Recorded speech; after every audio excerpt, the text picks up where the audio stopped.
The December wind cut through Traverse City like a blade, but 32 men stood motionless in the school parking lot. Leather jackets, military patches, arms crossed, a wall of plea determination. Behind them, an 8-year-old boy with a black eye clutched the collar of a German shepherd wearing a red scarf. Thomas Mitchell, 62 and gray-haired, stood at the center of the formation. His hands no longer shook, not today. The black SUV pulled up at 7:30 sharp. Richard Connors stepped out, 6'2" and furious, his polished shoes crunching on fresh snow. "Get out of my way," Richard snarled, moving toward the school entrance. Thomas didn't move. "You can take this boy over my dead body." "That can be arranged, old man." The dog growled low. Cameras appeared. Parents stopped. Police sirens wailed in the distance. But nobody knew how they'd gotten here. 14 days earlier, it had started with a simple question. Leave it like and share your thoughts in the comments along with the city you're watching from now. Let's continue with the story.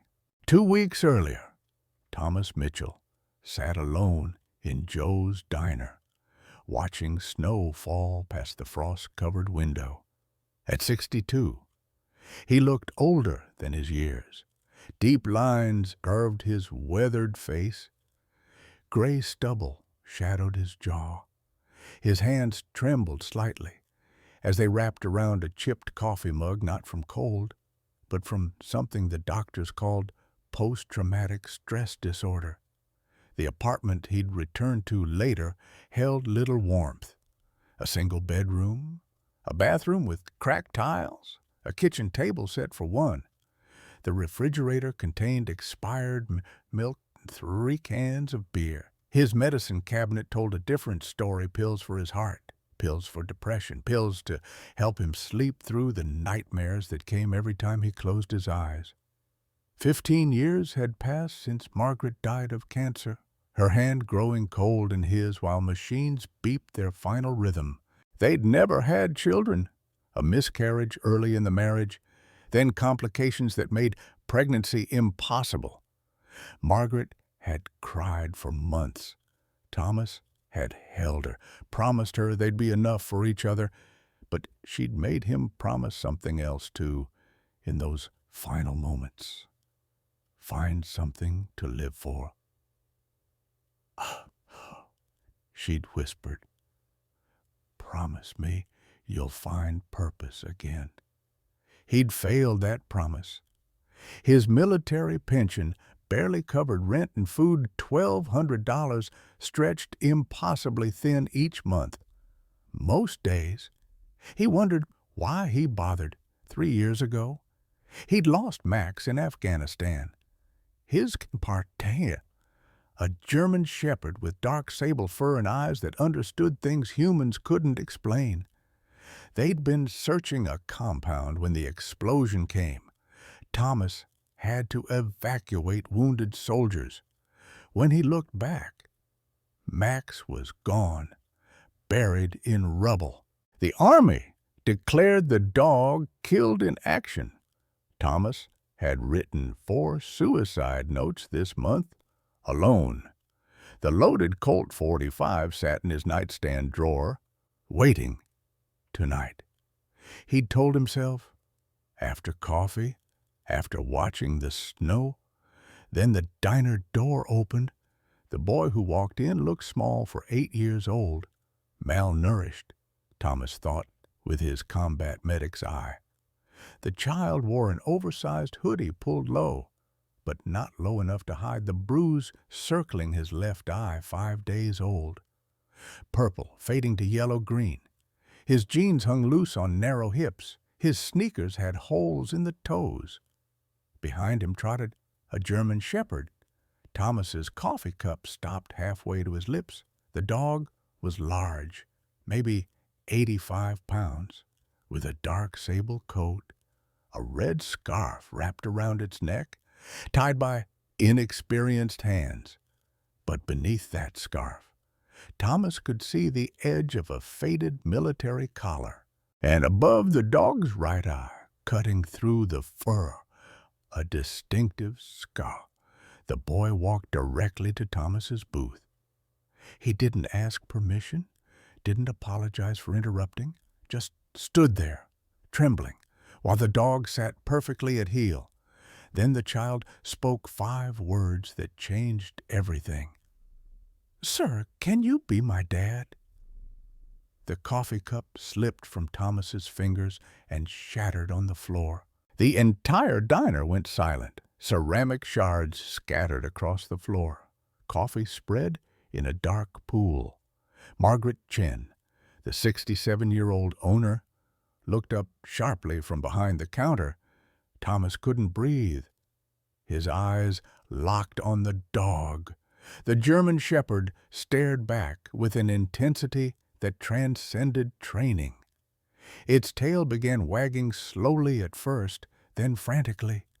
The dog whined, a high-pitched sound of recognition, and pulled against the boy's grip on the leash. "Easy, Max," the boy whispered. "Max." Thomas's hands started shaking violently. His vision blurred. Flashbacks hit like mortar fire. Afghanistan, the explosion, searching through rubble, calling a name over and over while smoke choked his lungs. The Army had told him K-97TM was dead, killed in action, body unrecoverable. But that scar above the right eye, that specific pattern in the fur, the way the dog held its ears. Thomas reached down with trembling fingers and pulled at the red scarf. Underneath, barely visible, was a faded military collar. He turned the tag, K92847TM. Thomas Mitchell's serial number followed. "How?" His voice came out as a rasp. "How do you have this dog?" The boy flinched at the sharp tone. His shoulders hunched inward, head dropping a prey animal expecting a blow. I'm sorry, I didn't steal him. They gave him to you 6 months ago from the rescue shelter. I'll give him back. Please don't be mad." Max lunged forward, breaking the child's weak grip. The dog pressed against Thomas's legs, whining, tail wagging so hard his entire back end shook. Thomas buried his hands in the familiar fur and felt hot tears on his face for the first time in 3 years. "It's okay," Thomas managed. "You didn't do anything wrong." The boy stood frozen, clearly not believing safety could arrive so quickly. Margaret appeared with a broom and dustpan, but her eyes were locked on the scene. She'd known Thomas for 10 years, watched him deteriorate after his wife's death, seen him sink deeper after losing his K9 partner. She'd never seen him cry. "Sit down, honey," Margaret said gently to the boy. "You look hungry." The child sat without argument, still watching Thomas warily. Now that he was at eye level, Thomas could see more. The bruise around the eye was just the visible damage. The boy's arms, when he pushed back his sleeves to rest on the table, showed older marks, yellowed bruises in the distinct shape of adult fingers. A healing cut on his forearm, on scratches on his wrists. "What's your name?" Thomas asked quietly. "Danny Harper. I'm 8. I'm Thomas Mitchell." He paused. "This dog, Max, he was mine. In the war, I thought he died 3 years ago." Danny's eyes widened. "He's yours, really yours." "According to that collar, yes. He always acted like he was looking for someone." Danny's voice was small, damaged. "He'd sit by the window for hours. Mom said he was just watching birds. But I think he was waiting for you." Margaret brought a plate grilled cheese sandwich, fries, milk. Danny stared at it like he'd seen a miracle, then grabbed the sandwich with both hands and ate like someone who hadn't seen food in days. He didn't chew properly, just swallowed chunks. His body curved protectively around the plate. Thomas recognized that behavior from war zones. Children who'd learned that food could be taken away at any moment. "When did you eat last?" Thomas asked. "Yesterday morning, maybe. I don't remember." "Your mother doesn't feed you." Danny's expression shuddered immediately. Fear replaced hunger. "I'm not supposed to talk about home."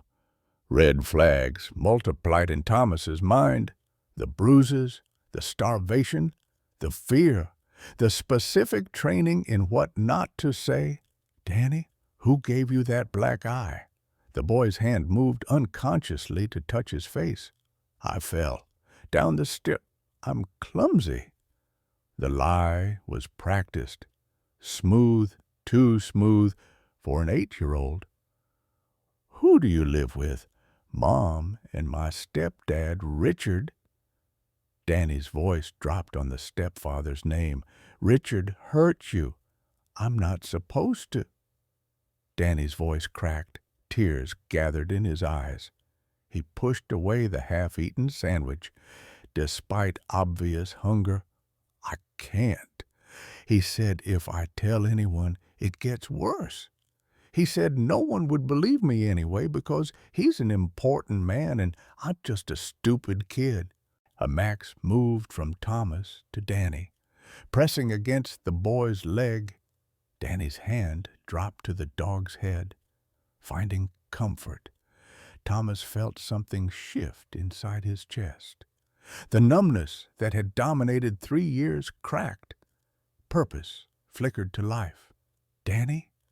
Why did you ask me to be your dad?" The boy looked up with eyes far too old for his face. "Because you look kind, and Max trusts you, and—" His voice broke. "I heard Richard on the phone. He's taking me camping this weekend, but I heard him tell someone I won't come back." Thomas didn't go home that night. Instead, he sat in his truck outside Danny's house, a modest 2-story colonial on Maple Street, and watched. At 8:30, the black SUV pulled into the driveway. A tall man emerged, 6'2", athletic build, expensive coat. Richard Connors moved with the confidence of someone who'd never faced consequences. Danny and Max climbed out of the back seat. Even from 50 yards away, Thomas could see the boy's posture change, shoulders hunched, head down, trying to make himself invisible. Richard's hand clamped on Danny's shoulder, fingers digging in hard enough to make the child stumble. Thomas's hands tightened on the steering wheel. The next morning, he made phone calls, old contacts from his Marine Corps days. Men who knew how to find information that wasn't meant to be found. By noon, a file arrived via encrypted email. Richard James Connors, age 42, insurance agent, married to Linda Harper 1 year ago, 6 months after her first husband's death, clean criminal record. But Thomas had asked for the deep background. Page 3 revealed the truth. Richard Connors had changed his name 15 years ago. Birth name, Rick Eugene Conway. Dishonorably discharged from the Army for theft and assault. Court-martialed after stealing supplies and selling them on the black market. Thomas's blood went cold as he read the unit designation. Same area he'd served, different time period. But Thomas had been part of the investigation that brought down Conway's theft ring. He'd testified about missing medical supplies that had cost lives. Conway now. Connors would remember that name. Thomas Mitchell? The pieces clicked into horrible place. Richard hadn't randomly found Max at a shelter. He'd tracked down Thomas's former K-Time partner deliberately, knowing the serial number would be registered to Thomas Mitchell. He'd given the dog to Danny as bait, waiting to see if Thomas would make contact. This was revenge. Calculated, patient, cruel revenge. Thomas scrolled through more documents. 6 months ago, Linda Harper. Danny's mother had taken out a life insurance policy on her son. $500,000. Beneficiary Richard Connors as stepfather and legal guardian. Linda's signature was on the documents. But something felt wrong. The handwriting looked shaky, uncertain. More digging revealed Richard's gambling debts, $450,000 owed to loan sharks. Payment due January 1st, less than 3 weeks away. Collection threats documented. One message was explicit: pay or we take your kneecaps. Danny's death would clear the debt with $50,000 to spare.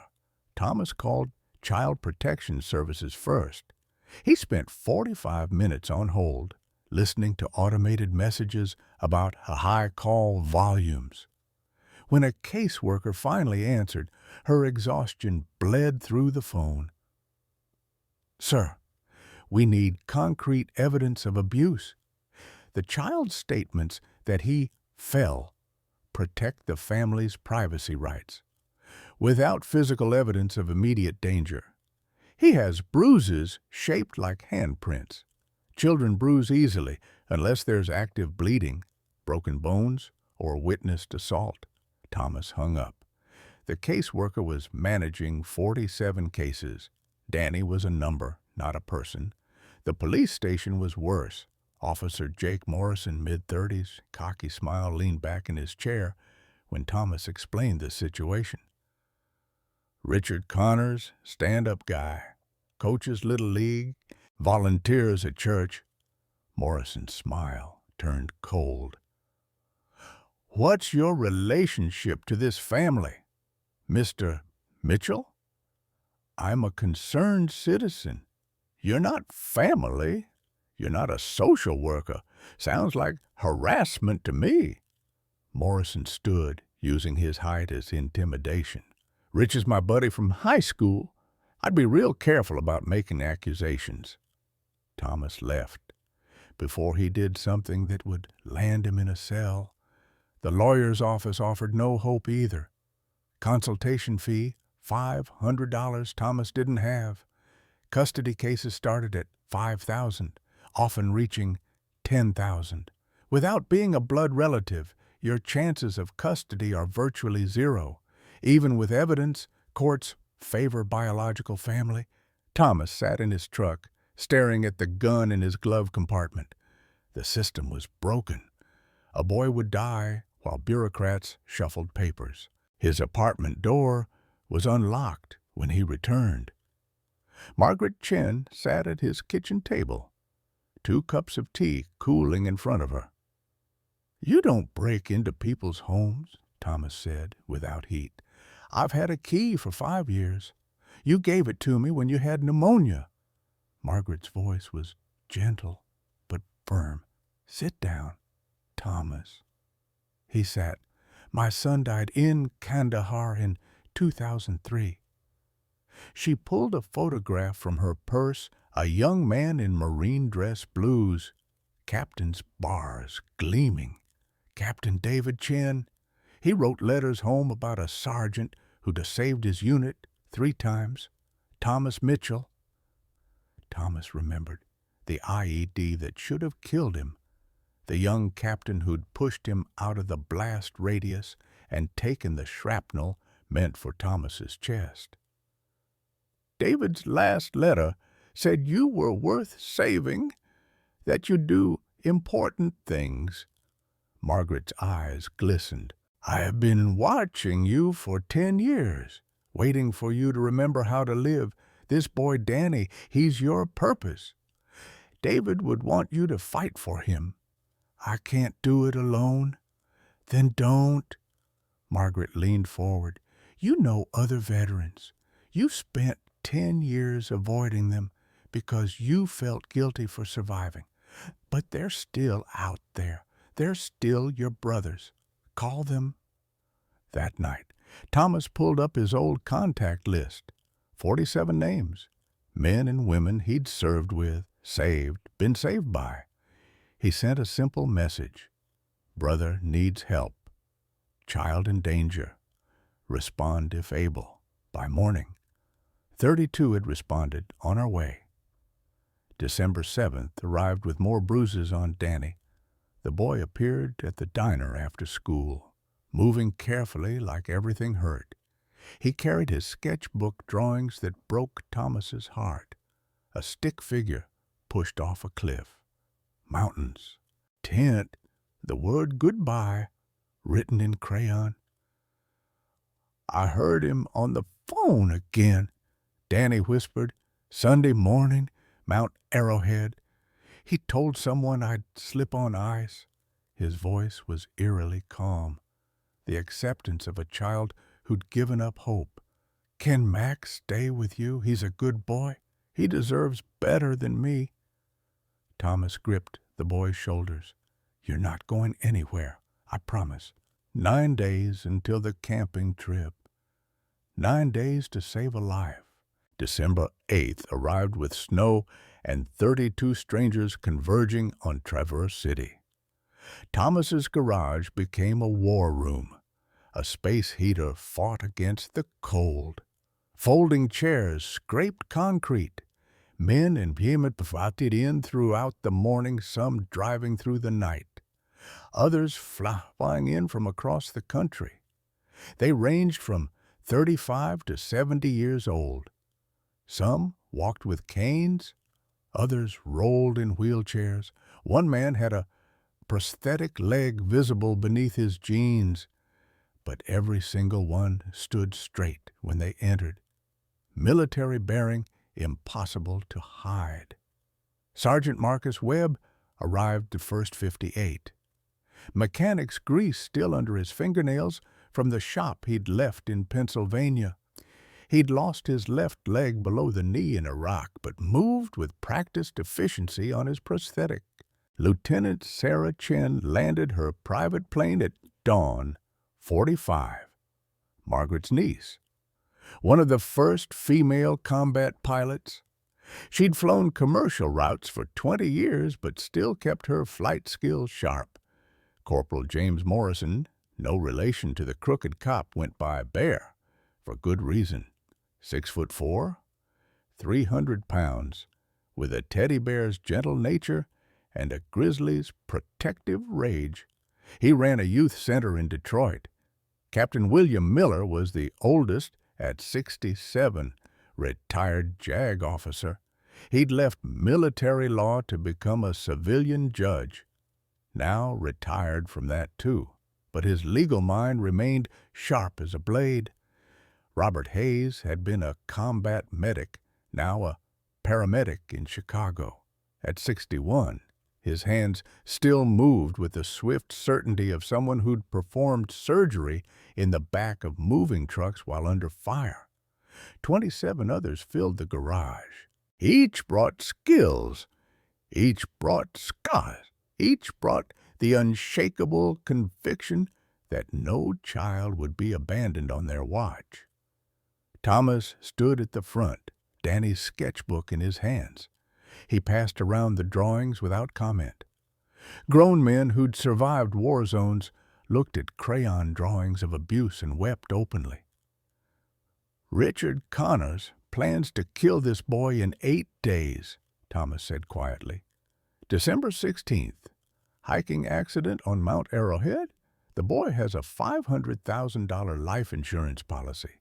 Richard owes $450,000 to loan sharks. The math is simple. He laid out everything Richard's true identity as Rick Conway, the forged adoption papers, the gambling debts, the pattern of abuse. Marcus passed around photographs of Danny's bruises. Sarah presented financial documents showing the insurance policy and debt records. Child Protection Services won't help. Police are compromised. The system has failed. Thomas's voice hardened. We don't have 8 days to navigate bureaucracy. We have 8 days to save a life. Bear stood abruptly. Then we extract the boy tonight. Take him across state lines. Hide him where Connors can't find him. We've done extractions before. That's kidnapping, Judge Miller said sharply. We become criminals. The boy gets no legal protection. Just traded one fugitive life for another. Better than dead, Bear shot back. Is it? Miller's voice rose. What happens when we're caught? Because we will be caught. Then Danny goes back to Connors anyway, and we're in prison, unable to help anyone. Marcus Webb spoke up, his mechanic's pragmatism cutting through emotion. We prepare for both scenarios. Legal route first, but we have a backup plan ready if the system fails again. That's still conspiracy to kidnap, Miller insisted. My niece lost her son so we could protect people, Sarah said, her pilot's calm cracking. I won't let another child die while we debate legality. Voices rose. Fists hit the table. The garage erupted into argument: justice versus law, action versus patience, rage versus reason. Thomas let it continue for 5 minutes. Then he stood and spoke with the command voice that had once led men through combat. Enough. Silence fell instantly. We follow the law. We do this right. His eyes swept the room. But we also prepare. Legal leads, backup ready. No one gets left behind, not in war, not here. That includes 8-year-old boys. 31 heads nodded. Judge Miller took control of the legal strategy. His first call revealed a crucial vulnerability. Richard's adoption of Danny had never been finalized. Papers were filed, but not processed. Richard had paid someone to create fake completion documents. He has no legal parental rights, Miller announced. Linda Harper is the only legal guardian. Linda's complicit, Bear said. She lets him hurt the boy. But Margaret's intelligence network, waitresses, grocery clerks, the invisible women who saw everything uncovered something else. Linda Harper bought rat poison every week from 3 different stores, small amounts, untraceable quantities. Sarah's husband, a forensic accountant, analyzed Linda's purchase history.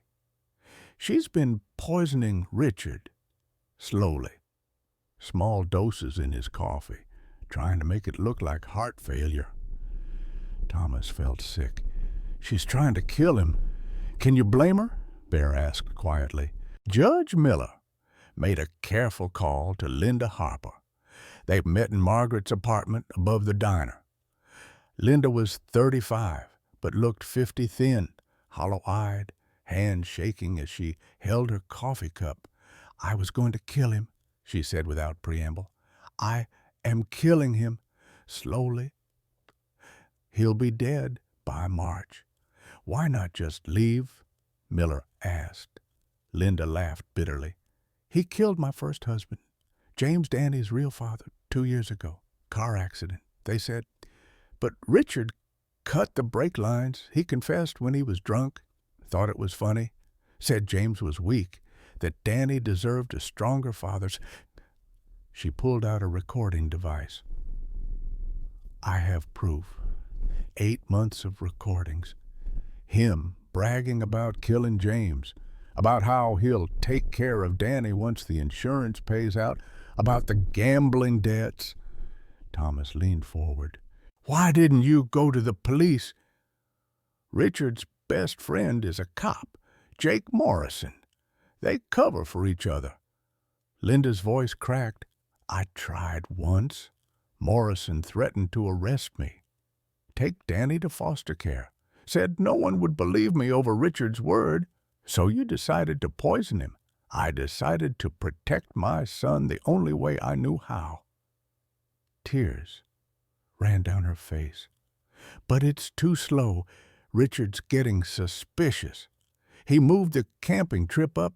It was supposed to be after Christmas, but now it's this Sunday. I'm running out of time." Miller recorded her testimony, had her signed statements, collected her evidence. "This changes everything. We can file emergency custody orders, criminal charges, but you'll need to testify publicly."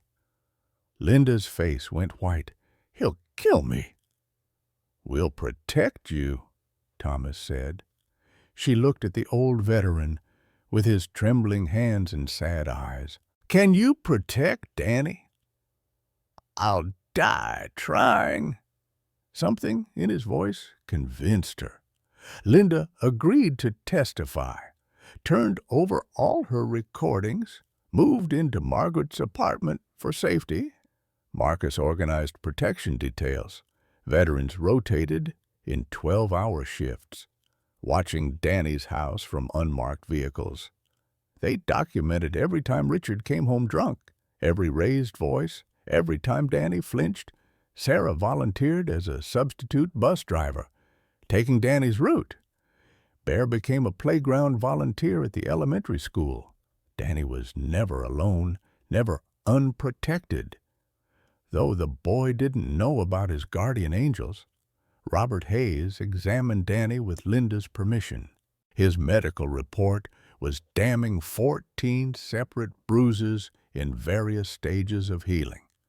2 previously fractured ribs that had healed wrong. A broken wrist that had never been properly set. Signs of chronic malnutrition. "This child has been systematically tortured," Robert said, his medic's detachment barely covering his rage. "Some of these injuries are life-threatening if they worsen. Internal bleeding risk is significant." 5 of Danny's classmates finally found courage to speak when veterans were present to protect them.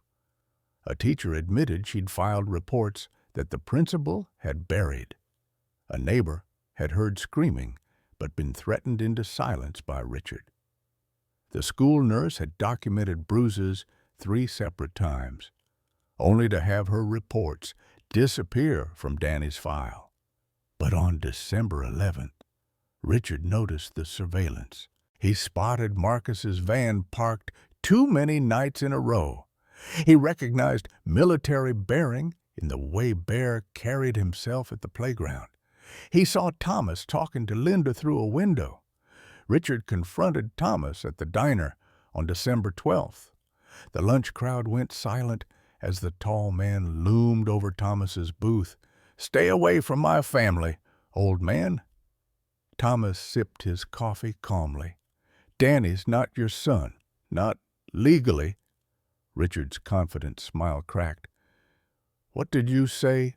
Your adoption was never finalized. The papers are fake. You have no parental rights." Panic flashed across Richard's face before rage replaced it. "I'll get a restraining order. I'll sue you for harassment. You'll go to prison," Thomas said quietly. "For James Harper's murder, for attempted murder of a child, for insurance fraud. We have evidence. We have testimony. We have you." Richard leaned close, voice dropping to a whisper only Thomas could hear. "You think you're a hero. You're a broken-down old man with shaky hands and a death wish. I saw your military record, Mitchell. I know you testified against me 15 years ago. This is payback. And Sunday morning, that boy dies on a mountain. No, you can't stop me." He turned and walked out. Thomas's hands shook so badly he couldn't hold his coffee cup. Richard accelerated his timeline. The camping trip moved from Sunday to Friday, December 14th, less than 3 days away. Linda sent a panicked text. "He's packing. We leave tomorrow morning. Emergency meeting in Margaret's diner after closing."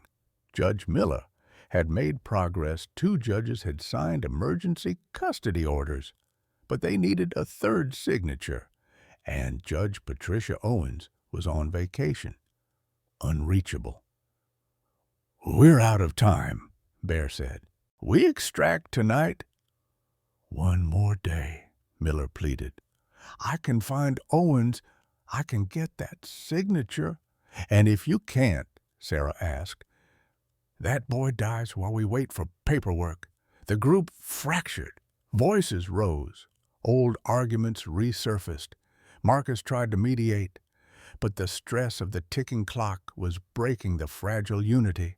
Thomas sat silent, overwhelmed. His chest hurt stress, putting pressure on his damaged heart. Robert checked his blood pressure and swore. "You need a hospital. This reading is dangerous. The hearing is tomorrow. You might not make it to tomorrow." Thomas waved him off. "Then I go out fighting." At midnight, Danny appeared at the diner's back door, barefoot in the snow. Max was with him, frantic and barking. The boy was hypothermic, lips blue, body shaking. "Richard locked me in the basement," Danny whispered through chattering teeth. "Said to think about how nice I've had it. Max broke the window and pulled me out." Robert worked quickly, wrapping Danny in thermal blankets, checking for frostbite. The boy's fingers were dangerously cold. Another hour, and he could have lost digits. "Hospital," Robert said firmly. "No." Thomas and Miller said simultaneously. A hospital meant mandatory reporting to a system that had already failed. Danny could be returned to Richard's custody by a well-meaning social worker who didn't understand the danger. Robert treated Danny in the diner, warming him slowly, checking circulation, monitoring vitals. "He's stable. But if he worsens, I'm calling an ambulance regardless of the consequences." Thursday morning, December 13th, Linda received a package photographs of her elderly parents in Florida. They were having breakfast, unaware they were being photographed. The note was simple. "Testify and they pay." Linda collapsed. "I can't. He'll kill them. I can't." Without Linda's testimony, the case weakened dramatically. Richard's lawyers, expensive attorneys, somehow hired despite his debt, claimed Linda was being coerced by veterans, that she'd recant everything. The veterans gathered again, exhausted and desperate. Bear wanted to fly to Florida immediately and extract Linda's parents. Miller argued that would be conspiracy across state lines. Federal charges. Sarah said she'd fly them here herself. Consequences be damned. Thomas sat apart from the argument. Watching Danny sleep on Margaret's couch, the boy looked peaceful for the first time. Max lay beside him, head on Danny's chest, rising and falling with each breath. His heart ached literally. The pressure in his chest intensified. Robert appeared at his elbow with a blood pressure cuff. 190 over 120. You're having a cardiac event.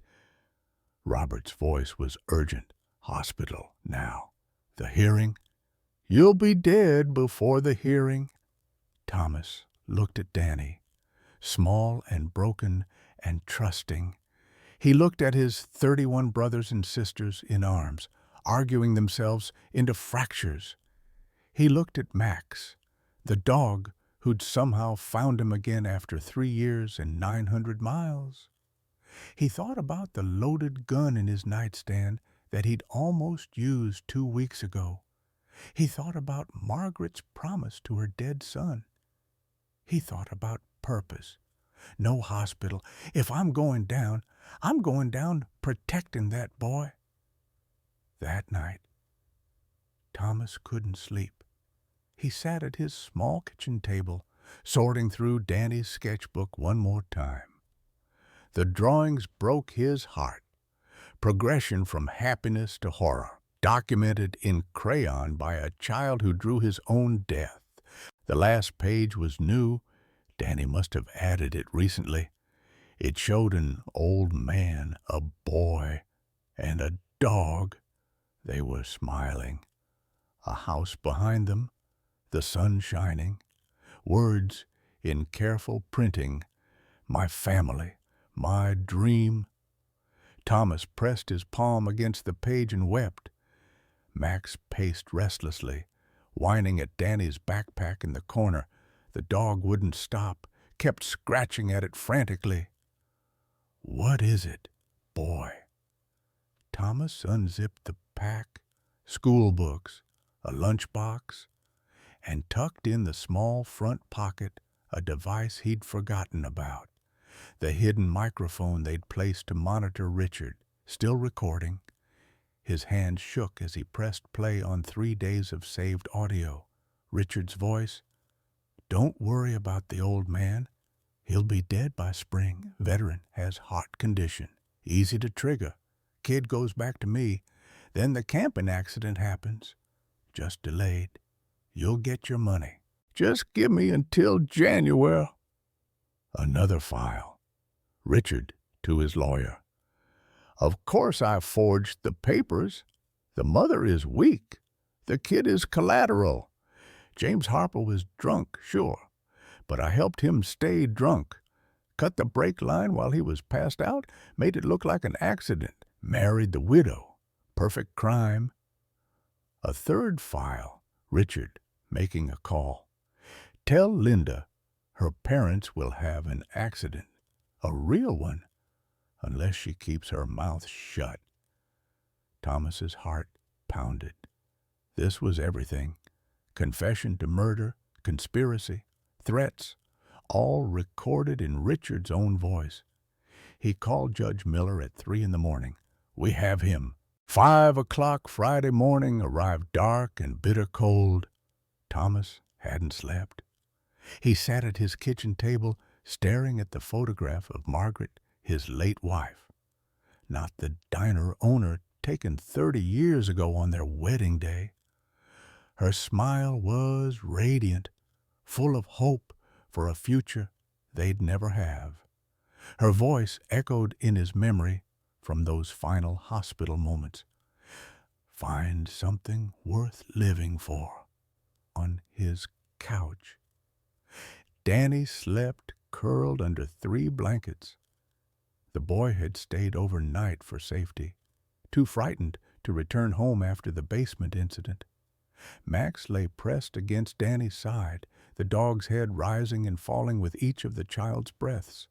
Even in sleep, the German shepherd remained vigilant, ears twitching at every sound.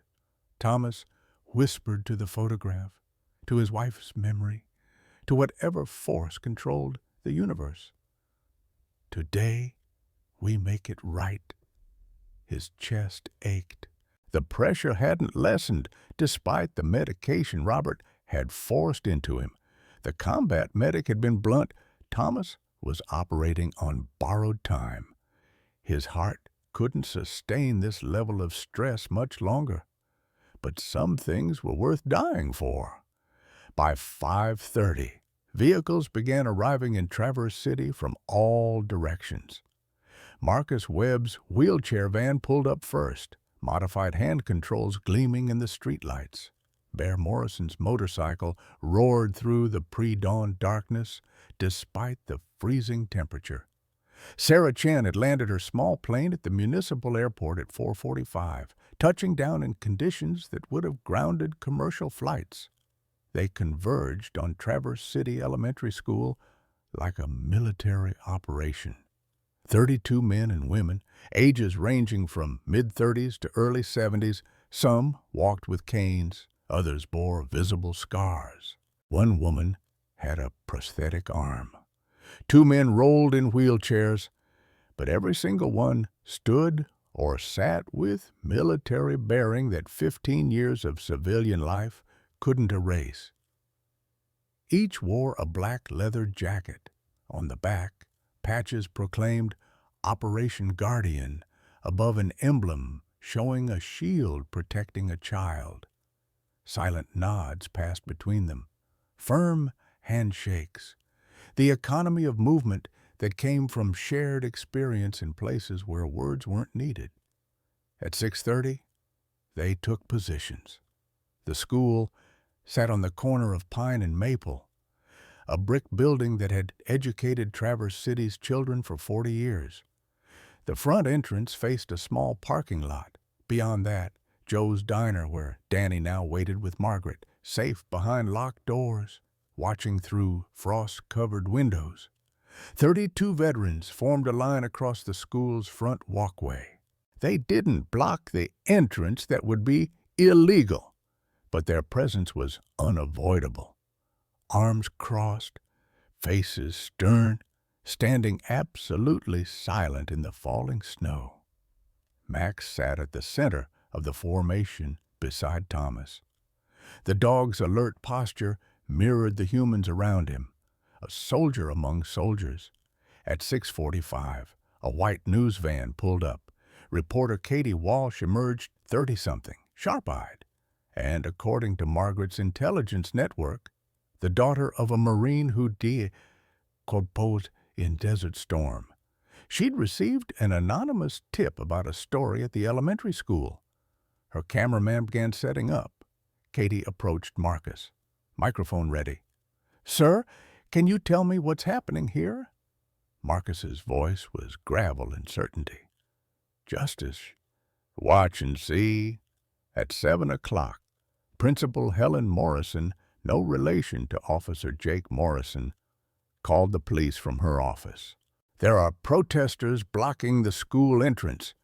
I need them removed before students arrive." 3 squad cars responded. Officer Jake Morrison led the way, his face darkening when he saw Thomas at the center of the veteran formation. He recognized exactly what this was. Morrison grabbed his radio. "Dispatch, we've got a situation at the elementary school. I'm going to need backup." Lieutenant Sarah Davis, a female officer and Navy veteran herself, was the second to arrive. She took one look at the scene and pulled Morrison aside before he could approach the group. At 7:15, the black SUV appeared. Richard Connors turned onto Pine Street and immediately saw the crowd. News cameras, dozens of people in military formation. His face flashed through a rapid sequence of emotions: confusion, panic, rage before settling on the fake smile he'd perfected over years of deception. He parked, stepped out, adjusted his expensive coat. 6'2" of manufactured confidence. "Good morning." His voice carried false cheer. "What's this all about?"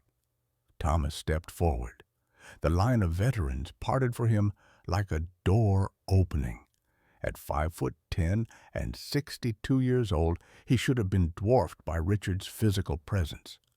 But Thomas stood marine straight, and something in his eyes made Richard's smile falter. They faced each other across 10 feet of snowy pavement. Wind gusted between them, carrying ice crystals that glittered in the rising sun. Max growled low in his throat. Cameras rolled. Behind Richard, parents were arriving with their children for school drop-off. Cars slowed. People stopped. Everyone watched. "It's about Danny Harper," Thomas said quietly, "and it ends today." Richard's mask cracked at the edges. "I don't know what you think you're—" "We know everything." Thomas's voice cut through the pretense like a blade. "The insurance policy, the forged adoption papers, James Harper's murder." The mask shattered completely. Richard's face transformed, revealing the malice that had always lurked beneath. "That's slander. I'll sue you for every penny you don't have." He pointed at the school. "I'm here for my son. He's mine, and you can't stop me." Richard stepped toward the building.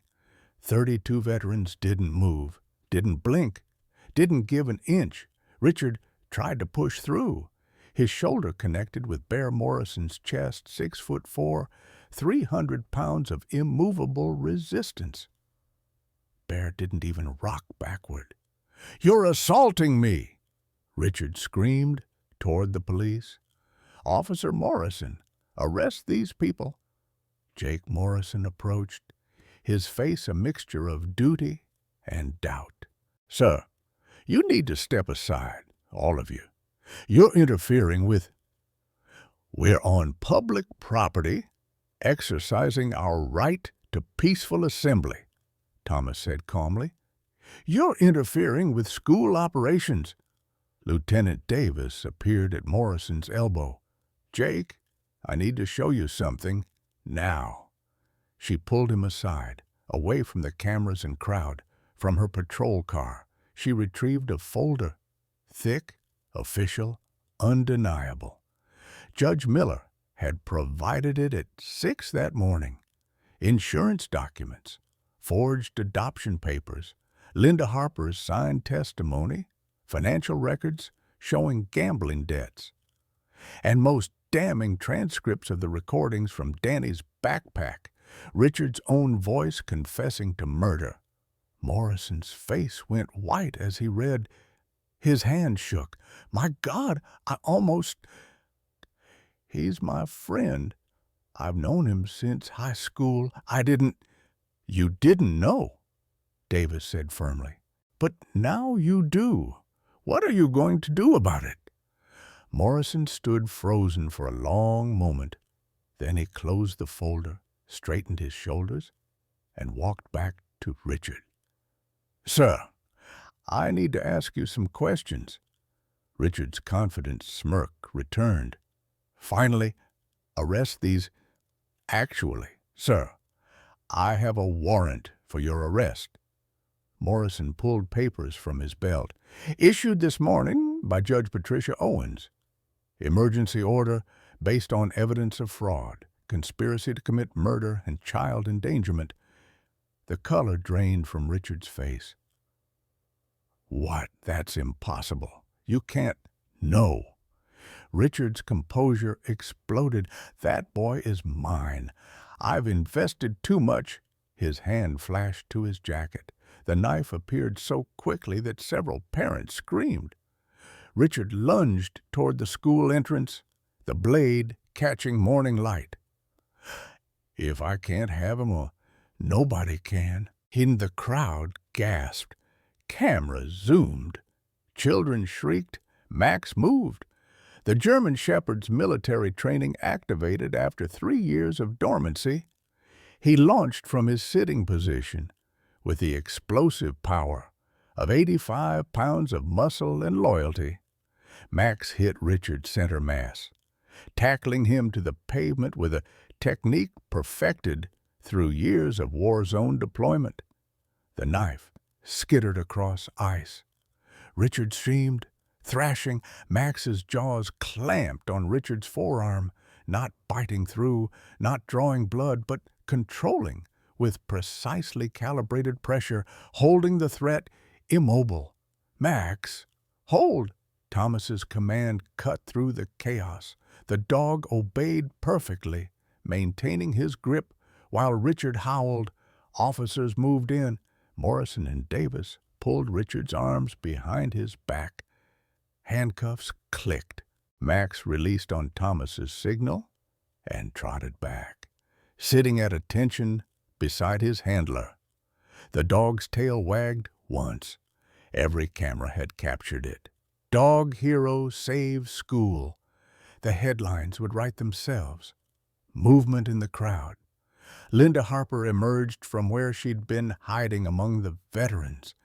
She approached her handcuffed husband slowly, each step measured. Richard looked up from the ground, snow melting under his cheek. "Linda, tell them I'm a good husband, a good father." Linda's voice was quiet, but carried in the cold morning air. "You killed my James. You hurt my Danny. You threatened my parents." She turned to the officers. "I have testimony and evidence, everything you need. I'm ready to tell the truth." A black sedan pulled up, official plates, Judge William Miller emerged, gray hair stark against his dark overcoat. He held papers high enough for cameras to see. Daniel Harper is hereby placed in protective custody of Thomas Mitchell, pending full hearing. His voice rang with legal authority. Richard Connors, you are under arrest for insurance fraud, attempted murder of a minor, conspiracy to commit murder, falsification of legal documents, and the murder of James Harper. The diner door burst open. Danny ran. Margaret tried to hold him back, but the boy was propelled by 8 years of fear, finally breaking. He sprinted through the parking lot, through the crowd of parents and children, through the wall of veterans who parted like water. He threw himself at Thomas with enough force to make the old man stagger. Small arms wrapped around Thomas's waist, a head pressed against his chest. Grandpa, the word came out as a sob. First time Danny had said it. First time he'd believed it might be true. Thomas lifted the boy despite the pain in his back, despite his damaged heart, despite everything. They were both crying. Max jumped up, barking joyfully, tail wagging so hard his entire body wiggled. Cameras captured it all: the old veteran, the rescued child, the loyal dog, family united. The crowd erupted, parents applauded, teachers wept openly, children cheered without fully understanding why. One mother's voice carried above the rest. Those men are heroes. Reporter Katie Walsh took into her camera, voice thick with emotion. This is what community looks like. This is what heroism looks like. This is what happens when people refuse to look away.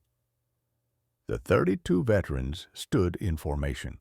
As one, they raised their hands in salute, not to rank, not to authority, but to a brother who'd remembered what they all believed: no man left behind. Thomas saluted back with his free hand, the other still holding Danny close. Marcus's voice rang out, "No man left behind, sir." Thomas's response was choked but clear. No child left behind either. The victory lasted exactly 4 hours. By noon, Richard Connors had posted $500,000 bail money that materialized from unknown sources, likely the same loan sharks expecting Danny's insurance payout. He walked out of county jail with an expensive attorney at his side and a restraining order against Thomas Mitchell already filed. The emergency custody hearing was scheduled for Monday, December 18th, 3 days away. But the system that had failed Danny once began failing him again immediately. Social services caseworker Pamela Rodriguez arrived at Thomas's apartment at 2 o'clock with a police escort and paperwork. She was 50, exhausted, managing 47 active cases with inadequate funding and impossible standards. Mr. Mitchell, while we appreciate the community effort this morning, I have serious concerns. As she flipped through forms attached to a clipboard, you're 62 years old, single, with documented PTSD and heart conditions. You're on disability. Your income is $1,200 monthly.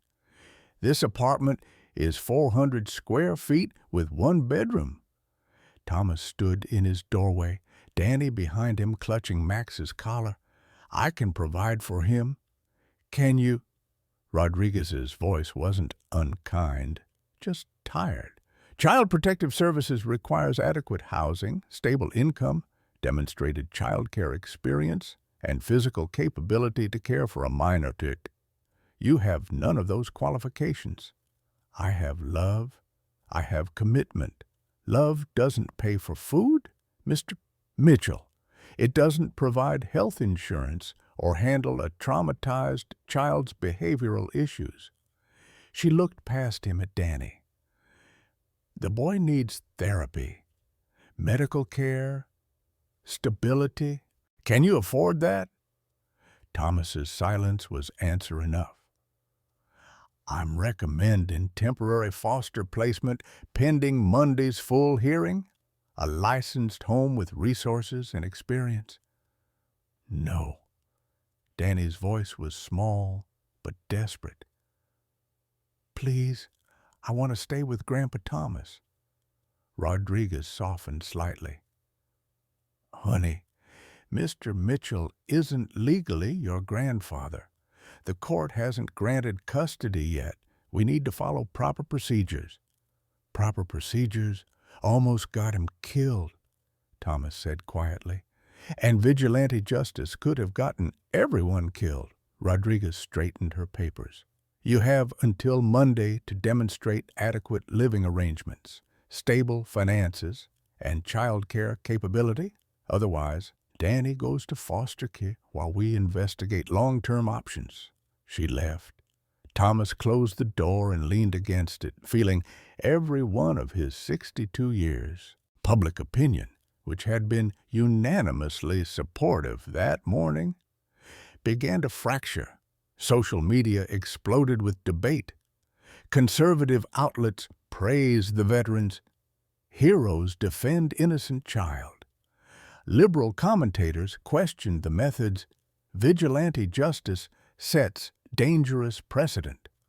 Talk show hosts argued whether age should disqualify adoptive parents. The GoFundMe campaign Margaret had started raised $200,000 in 24 hours, but it also attracted criticism. Why should internet strangers fund what the system should provide? And old man playing hero until the novelty wears off. The noise drowned out Danny's actual needs in a cacophony of opinions from people who'd never met him. Saturday night brought the medical crisis. 2:00 in the morning, Danny's screams woke Thomas from shallow sleep. The boy thrashed in the makeshift bed Thomas had created on the couch, caught in a nightmare so vivid he couldn't distinguish dream from reality. No, don't push me. Dad, help Dad. Thomas tried to wake him gently. Danny's eyes opened but saw nothing. Trapped in some internal horror, his breathing accelerated into hyperventilation. Hands clawed at his own throat as if he couldn't get air. Max whined and pawed at Danny's licky-titty's leg, trying to bring the boy back to reality. It didn't work. Thomas called Robert Hayes, the combat medic. Robert arrived in 15 minutes and assessed the situation with the swift efficiency of someone who'd treated worse in worse conditions. Hospital! Now, this is a full dissociative episode. They drove through empty streets to Munson Medical Center. The emergency room was quiet this late. Lisa Park, a pediatric trauma specialist working the night shift, took one look at Danny's medical records and pulled Thomas aside. Mr. Mitchell, I need to show you something. The x-rays made Thomas's stomach turn. Danny's skull showed a partially healed fracture 3 months old, the kind of injury that could easily be fatal. Internal scarring suggested repeated blunt force trauma. His ribs bore evidence of breaks that had healed incorrectly. Significant malnutrition had affected bone density. This child has been systematically tortured, Dr. Park said flatly. She was 40, had seen everything, and her clinical detachment barely covered her rage. Some of these injuries are life-threatening if aggravated. He needs intensive psychiatric care, possibly for years. She fixed Thomas with a measuring stare. Are you prepared for that? The nightmares, the behavioral issues, the attachment disorders. Trauma like this doesn't heal quickly. It's a marathon, not a sprint. Thomas sat in the hallway while they sedated Danny for sleep. His head dropped into his hands. Margaret found him there an hour later. She had a sixth sense for when people needed her. "I'm 62, Thomas whispered. "What if I die before he's healed? What if I make it worse? I can barely take care of myself." "Doubt isn't failure," Margaret said firmly. "Quitting is, I don't know if I'm strong enough. Neither did my son when he jumped on that grenade to save his unit. But he did it anyway."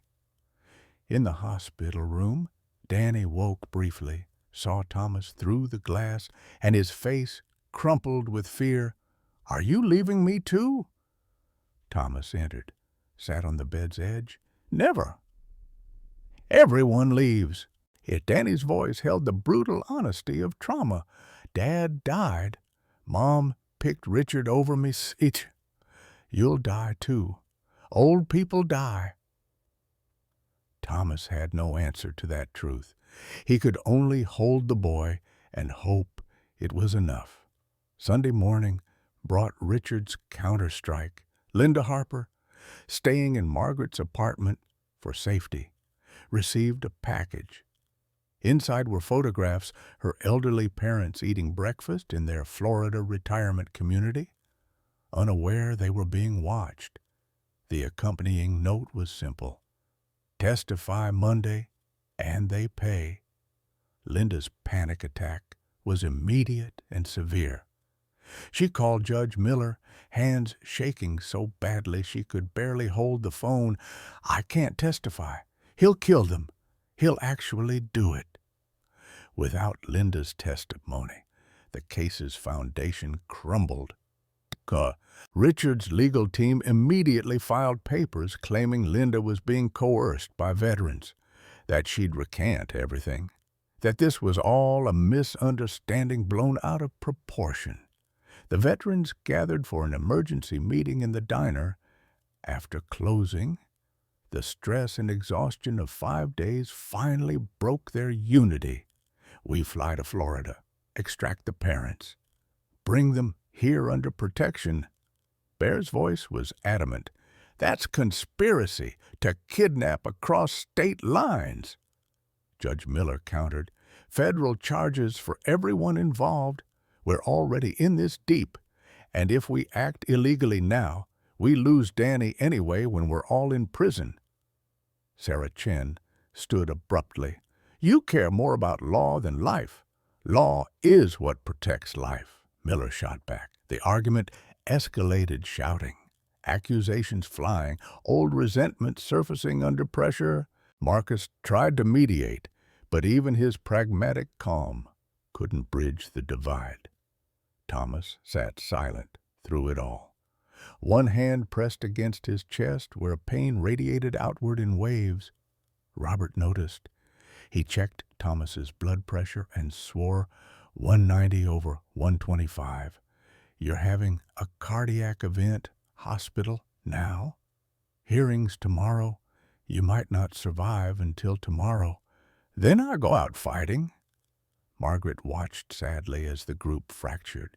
"We're falling apart." At 8 o'clock Sunday evening, Thomas found Danny's letter. The boy had hidden it under his pillow, probably written during the hospital stay while sedated and fearful. The lined paper was wrinkled from being folded and unfolded multiple times. Danny's a careful printing. The letters painstakingly formed. "Dear Grandpa Thomas, thank you for trying. I know I will go back to Richard. It's okay. You made me happy for 3 days. That's more than I had before. Please take care of Max, and don't be sad. I'll see my real dad in heaven soon. Love, Danny. P.S. I drew you a picture of us being a family. I hope heaven is like that." Attached was a drawing stick figures of a man, a boy, and a dog. They were smiling, a house behind them, the sun shining, my family written above it, my dream written below. Thomas pressed the paper to his chest and broke down completely. First time he'd truly cried since Margaret died 15 years ago. Max laid his head in Thomas's lap and whined softly, "I failed again." Thomas whispered to the dog, to the universe, to his dead wife's memory, "I couldn't save you. I couldn't save her, and I can't save him." He stared at the gun in his nightstand drawer. Mexico, Canada, anywhere. Run with Danny and never stop running. Margaret found him there an hour later and sat down without asking. Or maybe you'd trust the truth to win. The truth has been losing all week. Then we make it win tomorrow. She took his hands in hers. One more day, Thomas. Give it one more day. Monday morning arrived with the kind of cold that made bones ache. Thomas hadn't slept. He sat at his kitchen table at 5:30, watching darkness slowly lighten to gray through frost-covered windows. Danny slept fitfully on the couch, making small, distressed sounds even in sleep. Max lay pressed against the boy, a furry guardian who never truly rested. The custody hearing was scheduled for 10 o'clock, 4.5 hours away. Without Linda's testimony, the case would collapse. Richard's expensive lawyers would argue coercion, manipulation, a sad old man playing hero. Social services would recommend foster care. The judge would follow procedure. Danny would disappear into a system that had already failed him once. Thomas stared at the loaded gun in front of him on the table. Not for suicide this time, those thoughts had passed. But he'd made a decision in the dark hours before dawn. If the hearing went wrong, if they tried to take Danny, he would grab the boy and run Mexico, Canada, anywhere. He'd become a fugitive rather than let Danny go back to danger. It was a terrible plan. It would make him a criminal. It would mean a life on the run for an 8-year-old who deserved stability. But it was the only plan left. Mac suddenly stood, ears perked, and trotted to Danny's backpack in the corner. The dog began pawing at it, whining with increasing urgency. He wouldn't stop, despite Thomas's quiet commands to settle. "What is it, boy?" Thomas unzipped the pack. School books tumbled out, a lunchbox, broken crayons, and in the small front pocket, something he'd completely forgotten about the hidden recording device they'd placed during the surveillance week. The small digital recorder with 72 hours of battery life. Thomas's hands shook as he pulled it out. The tiny red light still blinked, still recording. It had been running for 9 days. 9 days of Richard's life, captured on a device no one remembered existed. Thomas plugged it into his laptop and began scrolling through files. Hours of ambient noise, classroom sounds, playground chatter, the hum of the school bus, then Danny at home, silence, television noise, footsteps, and then Richard's voice. Crystal clear. The first recording was from Friday, December the 15th, hours after his arrest and release on bail. Richard on the phone with someone unknown. "Don't worry about the old man. He'll be dead by spring. Veteran has a heart condition. Easy to trigger. Real easy. Kid goes back to me. Accident happens like planned, just delayed until January. You'll get your money. Just give me until New Year's." Thomas's blood went cold. Richard was planning his death, too. He scrolled forward. Saturday, December 16th, Richard speaking to his attorney, Thomas Bradley, no relation in what he thought was a private conversation. Of course I forged the adoption papers. You think I wanted that brat? The mother is weak, controllable. The kid is just collateral for the insurance payout. James Harper. Yeah, he was drunk that night, but I helped him stay drunk. Whiskey in his coffee all day. Then I cut the brake line while he was passed out in the garage. Made it look like a tragic accident. Married the widow. 6 months later. Perfect crime. Confession to murder. Premeditated. Detailed.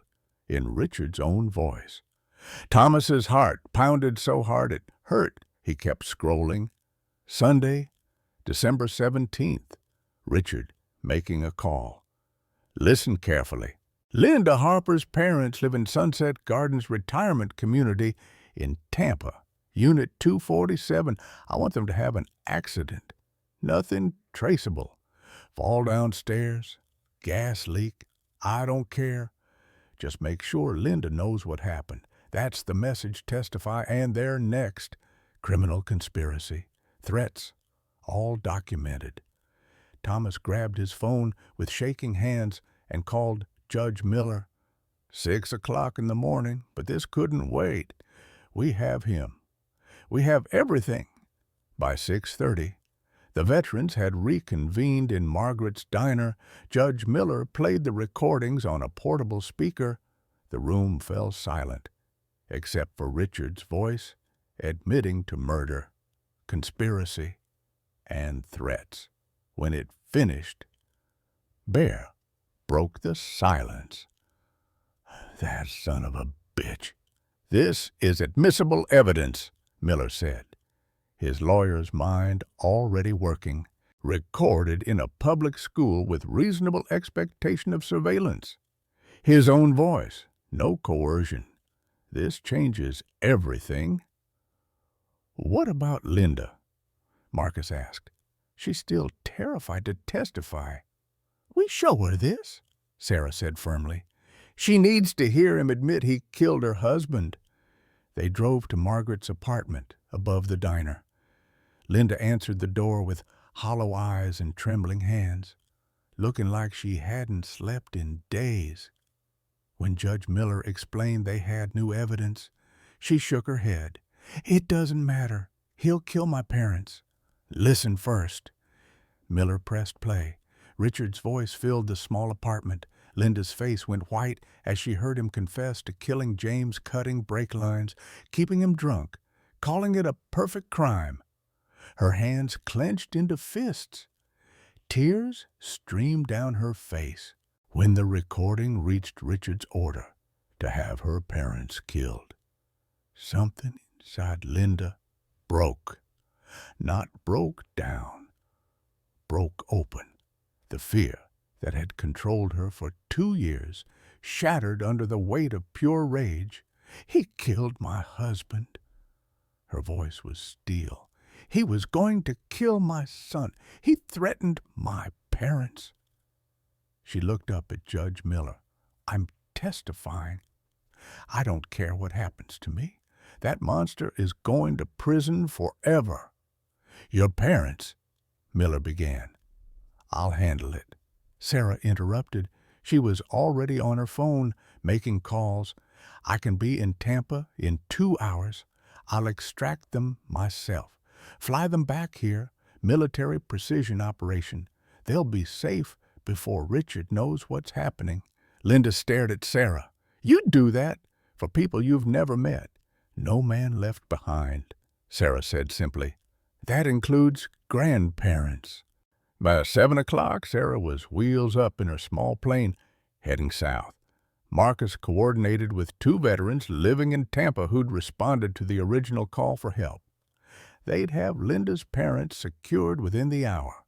By 7:30, the 32 veterans were once again assembled, this time at the courthouse instead of the school. They lined the hallway leading to family court, a silent show of support and strength. Danny walked between Thomas and Linda, holding both their hands, with Max on a leash at his side.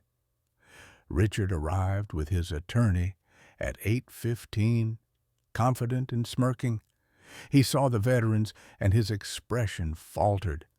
But he'd already posted bail, already bought expensive legal representation, already convinced himself he'd won. He didn't know about the recordings. The hearing began at 10 o'clock sharp. Judge Patricia Owens, presiding, 63, gray hair pulled back, no-nonsense expression. She'd been briefed on the case's urgency. "We have new evidence," Judge Miller announced immediately. "Critical evidence that changes the entire nature of these proceedings." He played the recordings in open court. Richard's voice filled the courtroom, condemning him with his own words. The color drained from Richard's face. "Hush." His attorney tried to object, chain of custody, illegal recording, but Miller calmly explained the legal framework. Recorded on school property where surveillance is legal and expected. Device placed by concerned citizens monitoring a suspected abuse situation. Mr. Connor's own voice, freely speaking, with no coercion. Linda took the stand. She testified with a strength Thomas had never seen in her before, detailing 2 years of abuse, manipulation, and terror. She presented her own evidence recordings, photographs, medical records. Her voice never wavered. When Richard's attorney tried to cross-examine her, suggesting she was being manipulated by veterans, Linda leaned forward. "Those men saved my son's life when I was too scared to. The only person who manipulated me was the monster sitting at that table." Judge Owens reviewed the evidence for 20 minutes that felt like hours. Then she looked up, her expression grim. "I have been a family court judge for 18 years. I've never seen a case this clear-cut." She turned to Richard. "Mr. Connors, you are hereby remanded to custody without bail pending criminal trial for murder, conspiracy to commit murder, insurance fraud, child abuse, and terroristic threats." Bailiffs moved in. Richard screamed as they handcuffed him. "That boy is mine. I invested too much. I deserve that money." "You deserve prison," Judge Owens said coldly. She turned to Thomas. "Mr. Mitchell, temporary custody of Daniel Harper is granted to you, pending full adoption proceedings. The court finds you are acting in the child's best interest." The gavel came down. 1 year later, Christmas lights twinkled in the windows of a modest house on Elm Street, purchased with GoFundMe donations and careful budgeting. Thomas Mitchell, now 63, stood at the stove learning to make Margaret Chen's famous pot roast recipe. His hands still shook slightly, but less than before. Purpose had steadied them. Danny Harper, now 9 years old, set the dining table with care. No more bruises shadowed his face. No more fear haunted his eyes. He'd gained 15 pounds. His laughter came easily.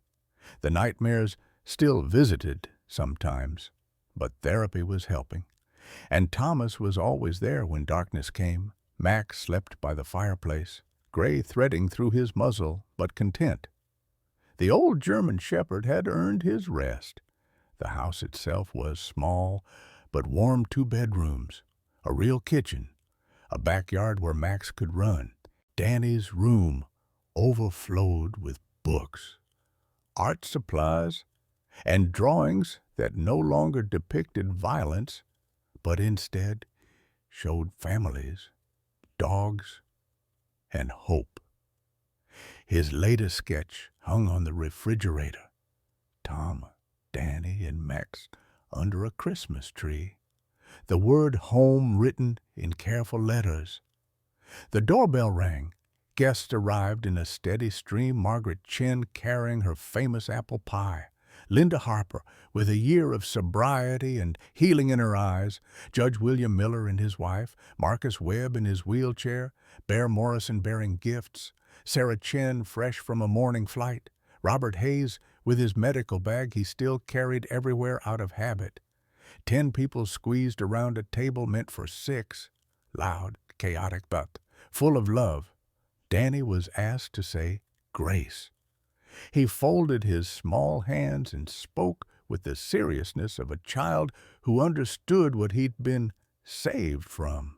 Thank you, God, for Grandpa Thomas. Thank you for Max, who found us. Thank you for all the grandpas and grandmas here. He gestured at the veterans around the table. Thank you for Mom getting better. And thank you that families can be made, not just born. Not a dry eye remained. Even Bear wiped at his face with the back of his massive hand. Over dinner, they shared updates. Operation Guardian was now an official nonprofit.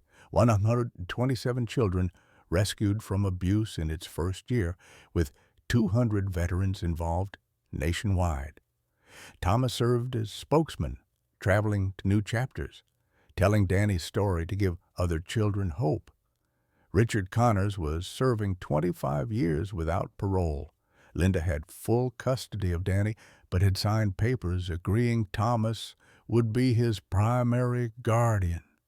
She visited weekly, relationship healing slowly, and Danny was learning to trust her again. After the guests left, Thomas, Danny, and Mac sat by the fireplace, just the 3 of them. Danny leaned against Thomas's shoulder. "Tell me about Grandma Margaret," Danny said softly, asking about Thomas's late wife. Thomas shared stories he hadn't been able to speak for 15 years about her laugh, her kindness, her final words asking him to find purpose. "She'd have loved you, kiddo. I wish I could have met her. She's here, in every good thing. She told me to find something to live for." Thomas pulled Danny closer. "I found you." Max stirred from his spot by the fire, walked over on stiff old legs, and laid his head across both their laps. His tail wagged slowly. "Good boy, Max," Tama whispered. "You brought us together." "Best dog ever," Danny agreed. Outside, snow fell softly, blanketing Traverse City in white.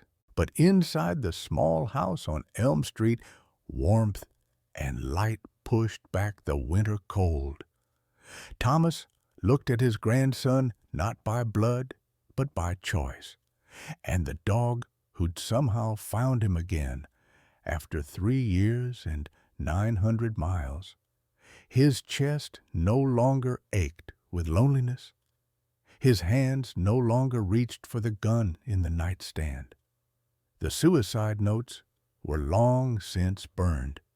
He thought about Margaret's dying wish, finally fulfilled after 15 years. Family isn't who you're born to, Thomas thought. It's who you die for. And lucky for me, I found mine in time to live. Danny fell asleep there by the fire, safe and loved. Max's gentle snoring provided a soundtrack to peace. Thomas sat awake a while longer, watching them both, feeling the weight of purpose that had saved his life as surely as he'd saved Danny's. The house was small. The budget was tight. The challenges weren't over. Trauma didn't heal overnight, and Danny would need support for years to come. But they had each other. They had their extended family of veterans who would move heaven and earth to protect them. They had hope, and sometimes that was enough. Sometimes that was everything. Outside the window, a shooting star traced across the winter sky. Margaret's spirit, perhaps, watching over the family her words had helped create. Thomas smiled and closed his eyes. "Thank you," he whispered to his late wife, to whatever forces had brought Danny and Max into his life, to the 32 brothers and sisters who'd stood beside him when it mattered most, Thank you. In his sleep, Danny's hand found Thomas's and held on tight. They were home. Sometimes we wonder if our best days are behind us, if we've missed our chance to make a real difference. Thomas Mitchell thought the same thing at 62 alone, forgotten, convinced his purpose died years ago. But the truth is, it's never too late to become someone's hero. It's never too late to build a family. This story reminds us that the most meaningful chapters of our lives can begin when we least expect them, when we're brave enough to show up for someone who desperately needs us. Family isn't just the people we're born to. It's the people we choose to fight for, the ones who make us remember why we're still here. Thomas found his reason to live in a frightened boy and a loyal dog, proving that second chances come when we're willing to take them. We all have more to give than we think. We all matter more than we know. The question is, will we answer the call when it comes? Have you ever felt like your purpose was lost, only to discover it again in an unexpected way? What would you do if a child asked you to be their hero? Share your thoughts. Below, your story matters. Ojalá más.